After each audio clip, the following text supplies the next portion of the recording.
Prime minister ایک نوکری کر رہا ہے کس کے لیے؟ ایک دبئی کی کمپنی کے لیے. کبھی دنیا میں سنا ہے اس طرح؟ کبھی یہ مذاق سنا ہے جی کہ ملک کا پرائم منسٹر کسی دنیا کو دبئی کی کمپنی کے اندر نوکری کر رہا ہے؟ ادھر سے یہاں ڈیفنس منسٹر ان کا، فورن منسٹر، وہ دبئی کی کمپنی سے نوکری کر رہا ہے. اور وہ ایک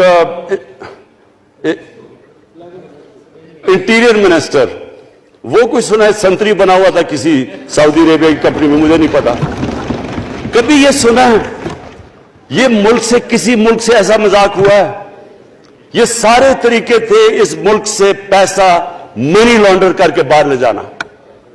آج مجھے یہ بتائیں، میں یہ جو سارے ہماری جو اپوزیشن ہے میں ان سے سوچتا ہوں، میں کئی دفعہ ان کی شکلیں دیکھ کے پوچھتا ہوں ان سے کہ کیا آپ واقعی سمجھتے ہیں کہ آپ دونوں کے لیڈر ایماندار ہیں؟ کیا یہ واقعی سمجھتے ہیں کہ ان کی جو یہ دولتیں بڑی ہیں یہ ایمانداری سے بنی ہیں؟ یعنی کیا ان کو کوئی ملک کی فکر نہیں ہے کہ یہاں کا پیسہ، کیا ان کے بیٹے ہیں؟ میں مجھے یہ بتائیں، 3 دفعہ ملک کا پرائم منسٹر، اس کے دونوں بیٹے باہر بیٹھے ہوئے ہیں. میں لندن کو جانتا ہوں اسپیکر صاحب، وہ اربوں اربوں روپے کی پراپرٹی ہے. وہاں کے بڑے بڑے رئیس ان ایریاز میں نہیں رہ سکتے جدھر ان کے 2 بیٹے رہ رہے ہیں. ملک سے بھاگ گئے جی. ہم پاکستانی شہری نہیں ہیں. کیوں پاکستانی شہری نہیں؟ کیوں یہاں بتا ہی نہیں سکتے کہ وہ پیسہ کدھر سے آیا جو انہوں نے اتنی بڑی پراپرٹیز لی ہوئی ہیں. اور یہ کچھ نہیں ہے جو انہوں نے بنامی پراپرٹیز لی ہوئی ہیں. کسی کو اندازہ ہی نہیں ہے ان کا کتنا پیسہ باہر پڑا ہے. زرداری کے پاس کیا تھا پہلے؟ اس کی جو باہر پراپرٹیز ہے. تو کیا ان لوگوں کو نہیں پتا کہ اس ملک کا پیسہ چوری کر کے یہ باہر لے کے جا رہے ہیں اور یہ پھر بھی ان کی سپورٹ کر رہے ہیں؟ اور یہ جو سینٹ کا الیکشن، کیا انہیں نہیں پتا کہ بڑا جی عقل مند پولیٹیشن ہے زرداری، لوگوں کو رشوت دے کے ان کو خرید رہا ہے؟ ساری قوم کے سامنے یہ ہو رہا ہے. میں یہ صرف آخر میں یہ کہنا چاہتا ہوں اس ایشو کو ختم کرتے ہوئے کہ دیکھیں اسپیکر صاحب، کوئی ملک آگے نہیں بڑھ سکتا ایسے.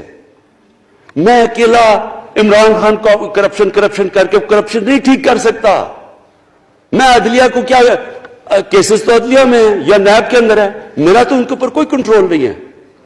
میں آج پاکستان کی عدلیہ کو اور نیب کو، جو آپ کو میری گورنمنٹ سے مدد چاہیے کنوکشنز کرنے کے لیے، ساری چیزیں ایک طرف، یہ اس ملک کا سب سے بڑا مسئلہ ہے. جب تک آپ لوگوں کو سزا ہی نہیں دیں گے،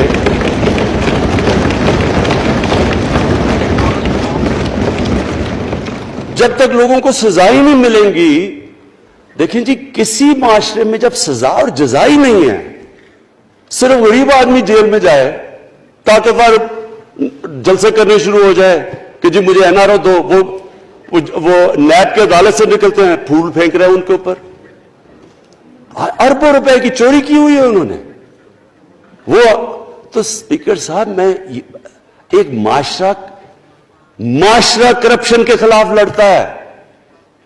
آپ جتنے مرضی قانون بنا دیں، وہ کرپشن کے خلاف، وہ کرپشن نہیں ختم کر سکتے. معاشرہ فیصلہ کرتا ہے کہ ہم نے اس ملک میں کرپشن نہیں ہونے دینی. معاشرے کی اخلاقیات ایسی ہونی چاہیے کہ جو کرپٹ آدمی ہو وہ کبھی اس کی شکل نہ دکھا سکے پبلک کے اندر.